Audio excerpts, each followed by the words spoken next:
4 conceptos básicos sobre los cánceres otorrinolaringológicos, cánceres de cabeza y cuello para salvamento, para repaso último. Primero, el cáncer de nariz, fosa y senos paranasales. Tenemos que los más frecuentes son los epidermoides. Esos cánceres epidermoides afectan más frecuentemente al seno maxilar y entre sus factores predisponentes podemos tener, por ejemplo, el papiloma. En general, ¿qué tipo de clínica va a producirnos un cáncer de nariz, fosa y senos paranasales? Pues todo lo que sea contarme una rinorrea, que sea progresiva, hemorrágica, o bien que se haga una radiografía y que se vea alguna lesión irregular de discontinuidad ósea y, por supuesto, una lesión de ocupación también. El diagnóstico va a ser siempre por pruebas endoscópicas nasosinusales, por biopsia y por técnicas de imagen para ver extensión, TAC y resonancia magnética. Fundamentalmente cirugía y en algunos casos como tratamiento exclusivo o como complementario la radioterapia. Hay que recordar de este tipo de cánceres que hay uno que, aunque no sea el más frecuente, el adenocarcinoma etmoidal, tiene un factor predisponente típico que son los trabajadores de la madera, y eso gusta de vez en cuando preguntarlo en el MIR. El siguiente tipo de cánceres son los de la cavidad oral. En ellos tenemos el más frecuente, el cáncer epidermoide del labio inferior, que lo vemos en dermatología. Luego tenemos el epidermoide de lengua móvil y el epidermoide de la amígdala palatina. En cualquier caso, la forma de preguntármelo va a ser igual. Me van a hablar de una úlcera que no cicatriza, de una lesión, por ejemplo, una hipertrofia amigdalar en un fumador que no cicatriza, etcétera. Recordando que todo este tipo de cánceres de boca, de nariz, de laringe, etcétera, etcétera, suelen tener relación con el tabaco y con el alcohol. O sea que en el cuadro clínico que me pongan seguramente vamos a tener esos factores predisponentes. Hay que diferenciar estos cánceres de las lesiones preneoplásicas, como tenemos por ejemplo una leucoplasia, que es una lesión blanquecina que no se desprende con el raspado, cosa que sí pasaría con el muguet, o como puede ser por ejemplo el líquen plano, una de las lesiones preneoplásicas. En este caso estaría por aquí por dentro de la mucosa yugal, de la mucosa geniana, o sea, entrando por aquí hacia adentro, y estaría más bien por el tercio posterior, y son lesiones con arborización en hojas de lecho. Bien, también podemos tener por supuesto linfoma MALT, amigdalares y otro tipo de cáncer. El diagnóstico, como siempre, como son zonas accesibles, podemos entrar con la biopsia y para ver extensión, resonancia magnética, TAC, etcétera, etcétera. Y siempre en todo este tipo de cánceres, de boca, laringe, faringe, etcétera, etcétera, exploraremos el cuello para ver la presencia de adenopatías. Como tenemos aquí, la cirugía es el tratamiento principal.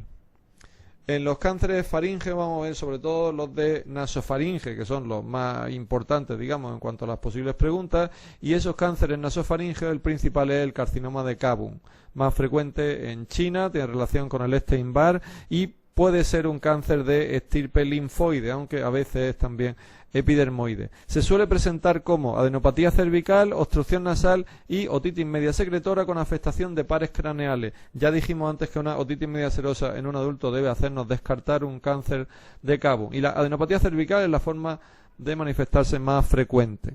El diagnóstico se hace, como siempre, pues por pruebas de imagen, por rinoscopia, la extensión se puede comprobar con un TAC, y en el tratamiento, en este caso, no vamos a hacer cirugía, sino radio y quimioterapia, en donde usamos mucho los cisplatinos y los taxanos. El cáncer de hipofaringe, pues tiene menos trascendencia, digamos, pero a veces sí puede verse en el contexto de un Plummer-Vinson, por ejemplo, asociado con ferropenia, que ya sabemos que se asocia con el cáncer del esófago superior, pues puede también asociarse con el de hipofaringe. El seno piriforme es la localización más frecuente, y el alcohol y el tabaco, como siempre, son factores predisponentes posibles del tratamiento quirúrgico.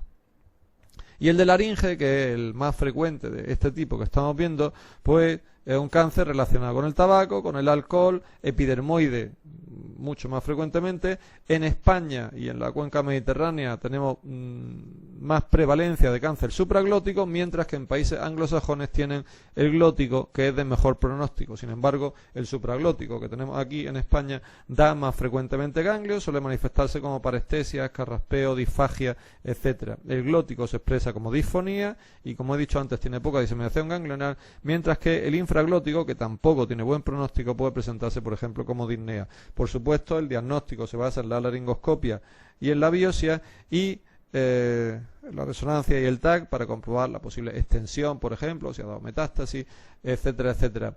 En el tratamiento vamos a hacer tratamiento quirúrgico y en algunas ocasiones se podrá optar por la radioterapia. En principio, los cánceres que sean más limitados, le vamos a hacer tratamiento quirúrgico también limitado. Por ejemplo, un glótico localizado solo en una cuerda vocal, se le puede hacer cordectomía siempre que la cuerda vocal no esté fija.